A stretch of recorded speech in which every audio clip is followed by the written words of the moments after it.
or witchcraft, which is a thing grown very common amongst us, I know it to be a most abominable sin, and I have been occupied these 3/4 of this year in the sifting out of them that are guilty.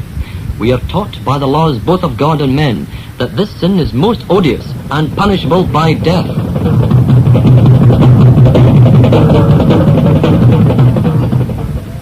King James I.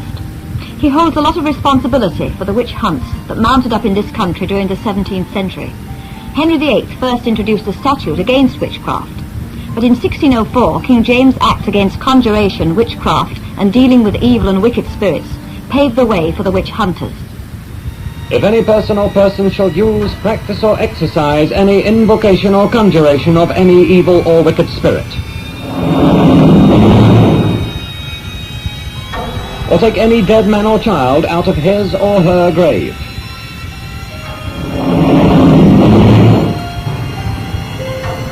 or shall use, practice, or exercise any witchcraft, enchantment, or sorcery, whereby any person shall be killed, destroyed, wasted, consumed, pined, or lamed in his or her body, or any part thereof. Such offender or offenders shall suffer pains of death as a felon or felons. Ironically, King James became sceptical about some of the witch trials, and in the last 9 years of his reign, only 5 people were executed for witchcraft. The witch hunts had the Bible to back them up, or so it appeared, and especially a line in Exodus, "Thou shalt not suffer a witch to live," though it was pointed out as early as 1584 that this was a mistranslation. The Hebrew word kaska, which occurs 12 times in the Old Testament, actually means poisoner, and has nothing to do with the 17th century conception of a witch.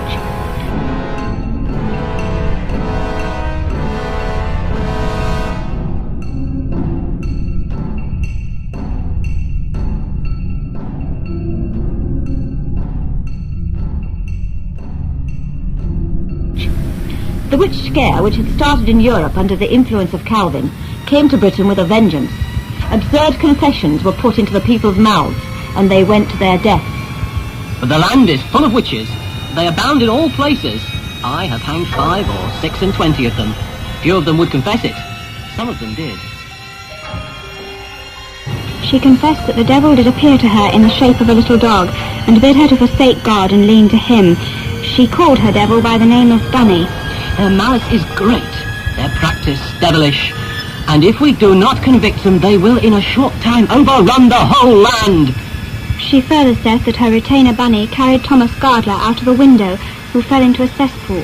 My opinion is that when witch-finders had kept the poor people without meat or sleep till they knew not well what they said, then to ease themselves of their tortures, they told them tales of their dogs and cats and kittens. She further said that Jane Holt, Elizabeth Harris, Joan Argo were her fellows. She further said that her devil told her that Elizabeth Harris cursed the boat of one John Woolcott, and so it came to pass. The devil is a spirit of darkness. He deals closely and cunningly. You shall hardly find direct proofs in any such case, but by many presumptions and circumstances you may gather it. No doubt he can take any form upon him for his advantage to deceive, though some write that he cannot take the form of a dove or a lamb. She likewise says that the devil sucked her twice since she came into the prison. He came to her in the form of a mouse. Hath not this present government alleged to the devil sent fully empowered to treat about finding revolted witches out? 1613. Janet Device, daughter of Elizabeth Device, of the Forest of Pendle aforesaid, widow, confesseth, and saith that her said mother is a witch, and this she knoweth to be true. For she hath seen her spirit sundry times come unto her said mother in her own house called Marking Tower, in the likeness of a brown dog which she called Ball. And at one time the said Ball did ask this examinate's mother what she would have him do, and this examinate's mother answered that she would have the said Ball to kill John Robinson of Barley, alias Swire, by help of which said Ball the said Swire was killed by witchcraft accordingly. What Whatever punishment one can order against witches by roasting and cooking them over a slow fire is not really very much, and not as bad as the torment which Satan has made for them in this world, to say nothing of the eternal agonies which are prepared for them in hell. For the fires here cannot last for more than an hour or so, until the witches have died. So said a French lawyer in 1580. Witches were subjected to gruesome tortures on the continent. In this country their treatment, it would appear, was more humane. In England they were hanged. In Scotland they were burned. If they were uncooperative, green wood was used. The fire was slower that way, and so was the death. The treatment of witches in Scotland led to this outburst in 1608 by the Earl of Mar. Albeit they persevered, constant in the denial of guilt to the end. Yet they were burned alive after such a cruel manner that some of them died in despair, renouncing and blaspheming. And others, half burned, broke out of the fire, and were cast in alive in it again, until they were burned to death.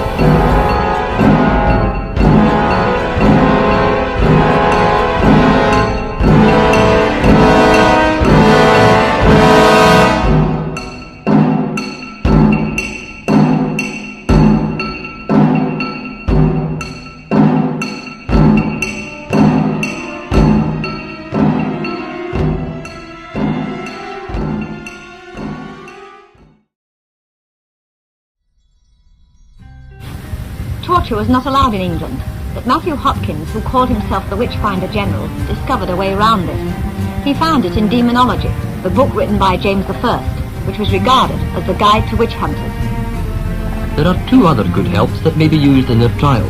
The one is the finding of their mark, and the transensibleness thereof. The other is their floating on the water, for it appears that God hath appointed for a supernatural sign of the monstrous impiety of witches, that the water shall refuse to receive them in her bosom, that have shaken off the sacred water of baptism. This gave Hopkins an excuse to carry out the tests of pricking and swimming. The first involved thrusting pins deep into the body. If he found a place where the victim couldn't feel the pin, that was a proof of witchcraft. For swimming, the victim's hands and feet were tied behind her right big toe to her left thumb, and vice versa. She was then thrown into the local pond or mill stream. If she floated, she was a witch. If she sank, she was innocent. In either case, she lost her life, as victims who sank usually drowned before they could be saved. Matthew Hopkins was the son of a Puritan minister and was brought up as a strict Calvinist. He flourished during the Civil War, touring the country seeking out witches. For each witch he discovered, the local town paid him 20 shillings, good money then. His first victim was an old woman with one leg. Her name was Elizabeth Clark, and she was a neighbour of Hopkins at Manningtree in Essex. She and 5 others were hanged. To find them witches, Hopkins referred to another part of James I's Demonology. This said that witchcraft meant keeping imps and familiars, which women suckled with special teats concealed on their bodies. The said Elizabeth Clark forthwith told this informant and one Master Stern that if they would say and do the said Elizabeth no hurt, she would call one of her white imps and play with it in her lap. The old woman died as a result of an extraordinary deposition made by Hopkins. He claimed that she was visited by familiar spirits while he watched her in prison. They came, he said, in curious guises. Holt, who came in like a white kitten. Jeremiah, who came in like a fat spaniel without any legs at all. Vinegar Tom, that was like a long-legged greyhound with a head like an ox. Sack and Sugar, like a black rabbit. Muse, like a polecat. All these vanished away in a short time. Encouraged by the success of his first efforts at witch-seeking, Hopkins toured through Essex, Norfolk and Suffolk, accompanied by his helper John Stern, and then on to Cambridge, Northampton, Huntingdon and Bedford. One of his victims was the Reverend John Lowes, vicar of Branston. To extract a confession, he was kept awake for many nights by relays of runners. They ran him backwards and forwards about the room until he was out of breath, and then they rested him a little and ran him again. And they did this until he was weary of life and scarce sensible of what he did or said. The old man was also thrown into a castle ditch and found to float. He finally confessed that he'd covenanted with the devil, suckled familiars, and had bewitched cattle. He'd also caused a ship to sink off Harwich. On his way to the gallows, he renounced his confession and maintained his innocence. As a priest wouldn't read the burial service, he did it himself. Incidentally, no check was made to see if a ship really did sink off Harwich. Hopkins sent hundreds of people to their deaths. After pricking her body, he often got a girl to confess by threatening to thrust the long pin in her breasts. And has he not, within a year, hanged 70 of them in one shire, some only for not being drowned, and some for sitting above ground whole nights and days upon their breeches, and feeling pain were hanged for witches? Hopkins went too far, and people began to ask questions about his way of finding witches out. The Reverend John Gall, vicar of Great Stoughton, attacked Hopkins' methods. Every old woman with a wrinkled face, a furrowed brow, a hairy lip, a gobber tooth, a squint eye, a squeaking voice, or a scolding tongue, having a ragged coat upon her back, a skull cap on her head, a spindle in her hand, and a dog or cat by her side, is not only suspected, but pronounced a witch. Every new disease, notable accident, miracle of nature, rarity of art, is by them accounted for no other but an act and effort of witchcraft. And for this, the witch must be suspected, and this suspicion is enough to send for witch searchers. Hopkins was also attacked by a parliamentary news magazine, the Moderate Intelligencer. Many are condemned, and some are executed, and more like to be. Life is precious, and there is need of great inquisition before it is taken away. John Gall published Select Cases of Conscience, exposing Hopkins' methods of torture. Hopkins countered with a pamphlet called Discovery of Witches, but he'd lost his backing. Judges queried his torture methods, and they questioned his fees. It was rumoured that as he was able to discover so many witches, he must have had access to the devil's roll of disciples, and only a witch could have this. Horror films like to depict a gruesome end to the self-styled witch-finder general, but the facts are less spectacular. Hopkins returned to his home in Manningtree, Essex, and within a year he died of TB. The Sheffield area seems to have been relatively free of witch hunts. But in the north of England, witch hunting received a stimulant from north of the border, and skilled prickers were often hired from Scotland. Here's an account of one of the Scottish witch hunters. There came to Inverness one Mr. Patterson, who had run over the kingdom for trial of witches, and was ordinarily called the pricker, because his way of trial was with a long brass pin. Stripping them naked, he alleged that the spell spot was seen and discovered. After rubbing over the whole body with his palms, he slipped in the pin, and, it seems, with shame and fear being dashed, they felt it not.